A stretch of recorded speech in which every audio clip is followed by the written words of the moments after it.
It was a long time ago, a very long time ago. How young I was, I do not remember.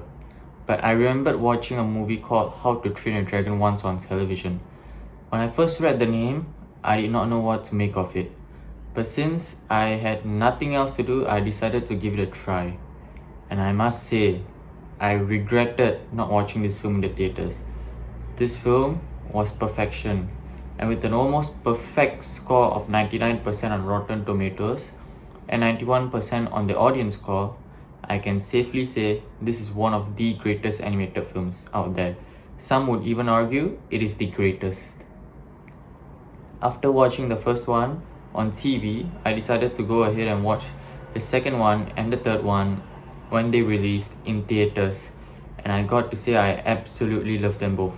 This trilogy has stayed very consistent with how good the story has been throughout, and I did not regret watching this trilogy at all. This is my favorite animated trilogy and one of my favorite trilogies of all time. I watched the second one with my mother, and I watched the third one with my friends who are also fans of this trilogy. Before I begin, I just want to say that there will be spoilers for all three of the theatrically released films. I will not be talking about the shows in these videos, so that's that. And by the way, I'm only going to concentrate on the first film, and for the second and third film, there will be minor spoilers in there, just very minor ones. So that's your warning. The first film begins with Vikings and dragons fighting, and already we are introduced to the main conflict in the story. Both Vikings and dragons have hated each other, and we have Hiccup, the main protagonist of the story, who wants to prove himself to his father. Hiccup's father, Stoic, is this really strong and brave leader, where Hiccup, his son, is the skinny, frail and scared boy. Hiccup's goal at the beginning was to prove to his father he is a strong Viking and he is capable of taking down a dragon, so he wants to take one down. Whereas his father believes that his son is not like him and wants to keep him hidden and protected. This man has lost his wife and he did not want to lose his son either. Then Hiccup captured a Night Fury, and sadly nobody saw it.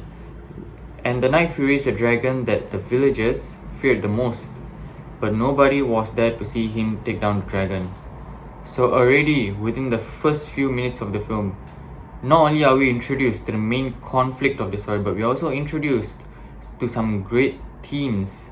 Some great themes have been built up within the first few minutes of the story, and that's just incredible. Some include wanting to prove his self-worth to others, living up to his father's expectation, not being a disappointment to his father, and some other things as well. Every time Hiccup is a liability for his father, Hiccup wants to be better than that.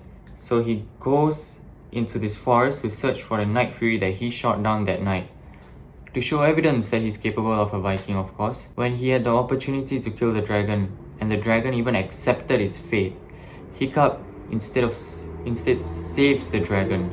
Despite wanting to kill a dragon, he still went on to save it. From here, we see how he's different from the other Vikings. Rather than killing a dragon because they attacked them, Hiccup showed compassion. Hiccup then joins the other young Vikings to learn how to take down a dragon, for which he didn't want to do when his father told him to, because he's starting to show compassion to dragons. But after the first meeting with Toothless, something inside of him changed, and that's why he doesn't want to go and join this dragon academy that his father is pushing for him. So many times he goes back to see Toothless and learns a lot about dragons, which he uses at his lessons to take down dragons. At the same time, they are also trying to create a bond with each other, or at least Hiccup was trying to create a bond with Toothless. And then we get these beautiful moments. Hiccup tries to draw Toothless with a stick. Toothless does the same thing, but instead scribbles on the ground, and Hiccup has to find his way around the place without touching the dragon, and ends up right in front of Toothless. And then we see this beautiful bond between Hiccup and Toothless finally and fully formed. When I first saw that scene, I was at a loss of words. It was that incredible.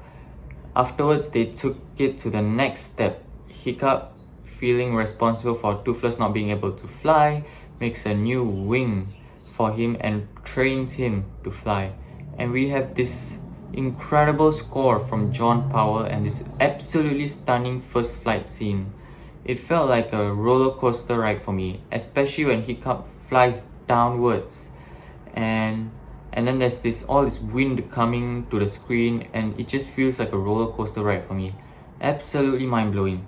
This film has had a great romance between Hiccup and Astrid as well, and this romance was heightened with the gorgeous score from John Powell again.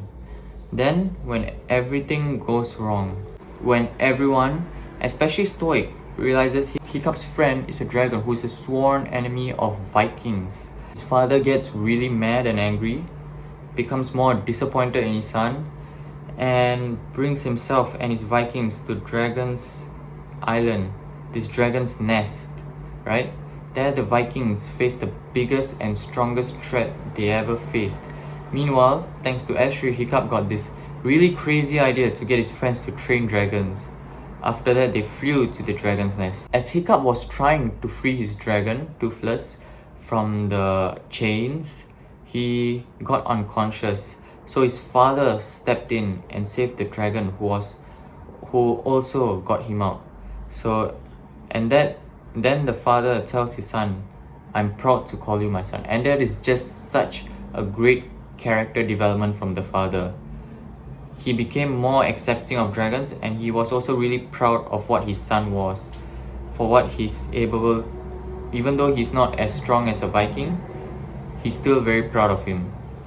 Also, there's also something special with this film, and that is that it has no antagonist. Most films would have antagonists, but there are a few films with no antagonists, and this is one of them.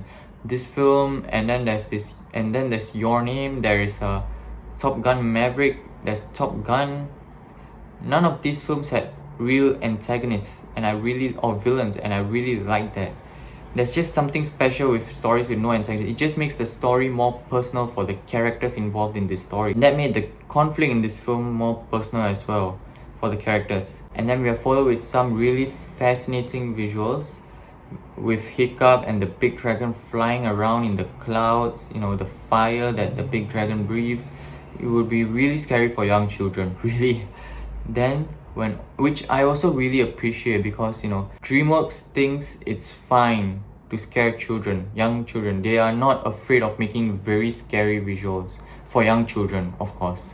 Like Puss in Boots: The Last Wish with the villain death, the Kung Fu Panda trilogy. You can look at many animated films on DreamWorks. They are not afraid of making scary visuals for young children, and that is, in my opinion, it is alright, because it is necessary to make villains and antagonists scary so that people will take them seriously. And that's just my opinion, but I think it's fine, honestly. Not too scary, but just a normal level of scary is fine. Then when it was all over, the father comes over and apologizes to Toothless for all the wrong things he's done. In the end, we see Hiccup with a prosthetic leg, very similar to Toothless, with that wing that because of Hiccup, Toothless lost one of its back wings, and so it's very similar, both their situation. And the entire village has also changed. Vikings are now more accepting of dragons. That is some great character development from everyone. This is a perfect animated film, and basically the entire trilogy of 3 films is perfect in my opinion. Let me know if you all want me to talk about the trilogy as a whole, or anything else How to Train Your Dragon related, in the comments below. Thanks for watching. You guys are the best. Let me know if you want me to talk about anything else in the comments. If you like this video, click the like button. If you want to see more, subscribe to my channel. And you guys are the best. Thanks for watching, and see you next time.